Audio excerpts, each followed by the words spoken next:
आके करा रखिए हो भगवान एक वाह झारखंड वाले हमारे रानी भैया आदिवासी बैंड। और सबसे बड़ी बात कि आपके जिरवा गांव के जितने भी हमारे दर्शक हैं शंकरपुर मधेपुरा के, आप सभी को दिल से धन्यवाद कि इतना कीमती समय हम कलाकारों के लिए आपने निकाला। जिरवा गांव के सभी जनता को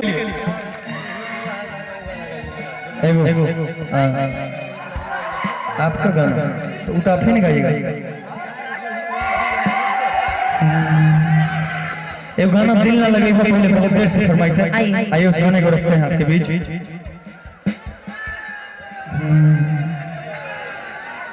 इन्हीं के मेरे में अरे भाई मेरे आप मेरे तरफ रख लीजिए।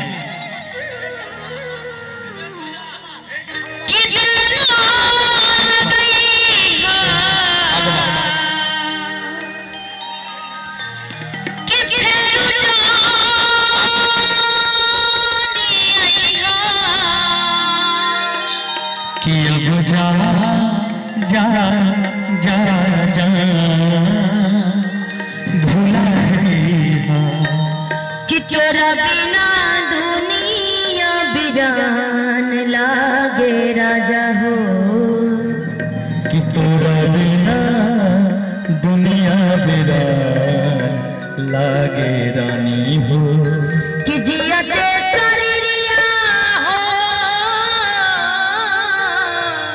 जियते सरिया बेजान लागे गोरी रे, कि तोरा बिना दुनिया बिरान लागे राजा हो,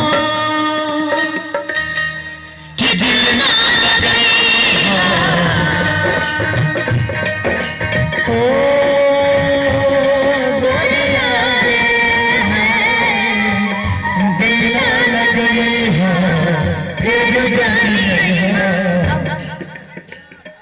दिल न लगई हो फिर जाने अब जा जा जा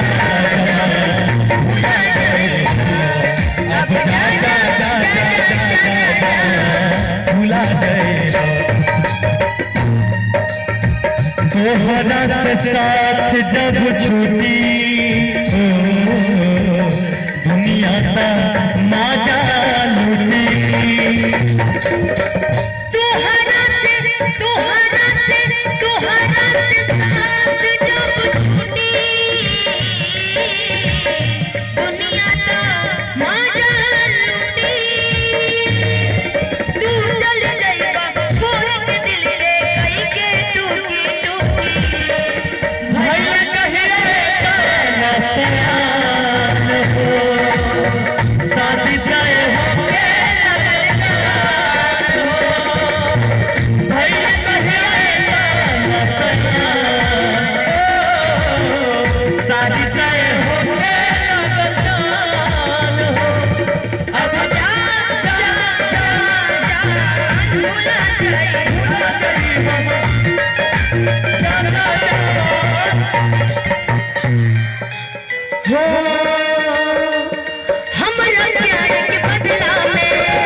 की तो हमारा खाते प्यार मोहब्बत में लोग ना करे लगाए बाप अपन गाय बकरी भैंस सब बेच दे लो, जैसे यहाँ यादव जी लोग अपन भैंस बेच दी लो, प्यार मोहब्बत है।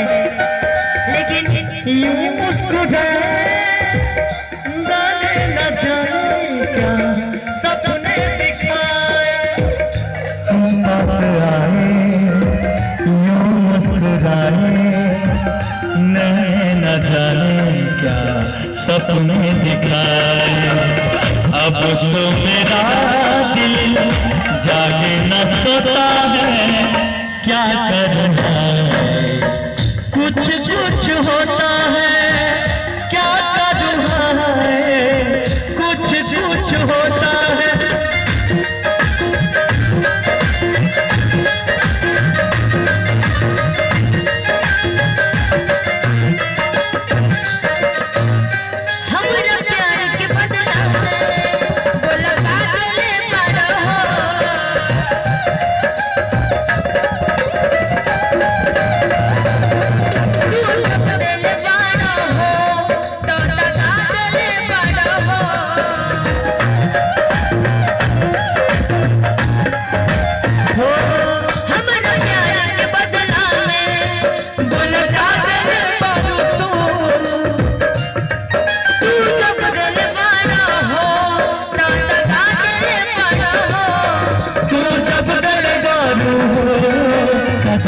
दिल बारू हो, तू जब दिल बारू हो, दगा दिल बारू हो।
उससे पहले हम कहा